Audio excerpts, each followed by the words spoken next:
वालों के तुम्हें पत्नी वाले स्वागत मुल्तान से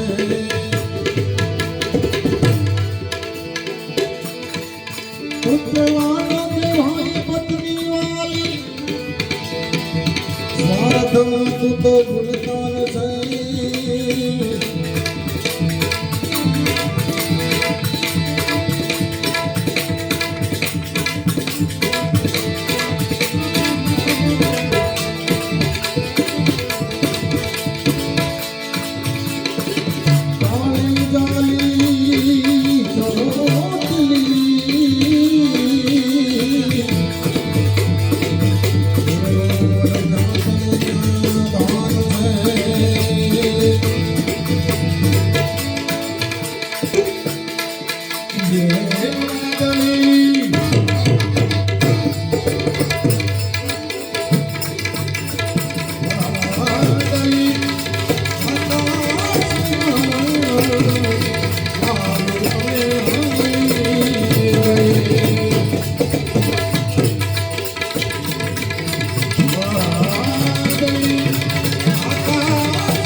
બાપાની ચેલી જબુબાઈની.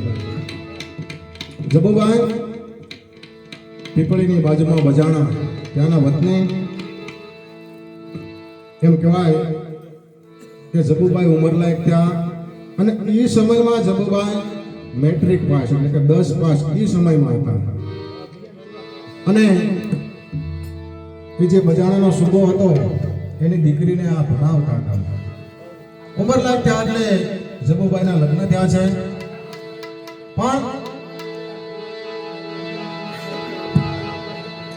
કે છે ને કે કુદરતને કંઈક બીજું જ કરવું હતું. માનવ જાણે હું કરું કરત બધું જો કોઈ આદરા તારા અધવચર હે મારો હરી કરે છો હોય. થોડોક સમય વીત્યો અને જબુબાઈના પતિનું અવસાન થયું છે. જબુબાઈ વિધવા બન્યા. પણ પછી તો એમ કહેવાય કુટુંબ કબીલા નાયક ભેગી થઈ કે ભાઈ આ દીકરીની ઉંમર નાની અને આખું જીવતર કઈ રીતે પસાર કરે. એટલે ગમેના જબુબાઈનું બીજે ગોઠવો, વેવિશાળ ઘર ઘણો ગોઠવો. અને એમ કહેવાય કે મોરકિયાને જોયો, બધા કુટુંબીજનોને યોગ્ય લાગ્યું અને નક્કી કર્યું. અને મહેમાન જબુબાઈને તેડવા આવ્યા છે. અને એ સમયે સવારામ બાપાની ત્યાં પધરામણી થાય છે. અને સવારામ બાપા એમ કહેવાય કે 4 ભજનના સરવડા બોલ્યા. ત્યાં તો જબુબાઈ ઘરમાંથી સડસડાટ બહાર આવ્યા અને જે ઓલો મૂર્તિઓ હતો ને એના દુખણા લઈ લીધા કે આજથી તું મારો ભાઈ. આ જબુમાંથી હવે બીજા વઢણા ન હોય. જબુબાઈ સવારામ બાપાની ચેલી બન્યા. અલગ ધણીનો આરાધ કરે છે. સમયને જાતા વાર ન લાગે. એક દિવસને સમયે એમ કહેવાય કોઈ વટે માર્ગો પીપળી ધામે પીરના દર્શન કરવા જતા બજાણાને બહાર નીકળ્યા તો સીમમાં જોયું કે કોઈ બાય માણસ સૂતું હોય એવું લાગ્યું. ખરા તડકાના એમ કહેવાય કે ખેતરમાં હુતા હતા એટલે જઈને માણસોએ તપાસ કરી તો ત્યાં તો જબુબાઈ, એ જબુબાઈના શરીરમાંથી એમ કહેવાય પ્રાણ પંખેરું ઉડી ગયું હતું. ગાડામાં નાખી અને પીપળી લાવ્યા. સવારામ બાપાને વાત કરી કે બાપજી આવી વિના બની ગઈ છે. એમ કહેવાય સવારામ બાપાએ હાથમાં પાણીની જારી લીધી, અંજળી લીધી, લઈ અને એમ કહેવાય કે અલગ ધણીનો આરાધ કર્યો અને જબુબાઈ માથે એ અંજળીનો છંટકાવ કર્યો. પણ ત્યાં તો જબુબાઈ એમ કહેવાય કે માણસ જેમ ઊંઘમાંથી ઊભો થાય એમ ઊભા થયા. અને જબુબાઈ ત્યારે આ વાણી લખી છે કે જુગ જુગ જોડી અમરે રાખો સાહેબ કાંડો મત છોડ ભેગી સમાધિ ભજન તમારું કીર્તાર પૂરજો કોટ. અને જે પીપળી ગયા છે એને ખબર છે કે સવારામ બાપાની સમાધિ છે, બાજુમાં એમના ધર્મપત્ની કમળાબાઈની સમાધિ છે અને એની જ બાજુમાં આ જબુબાઈની સમાધિ છે. એટલે જબુબાઈ લખે છે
જગત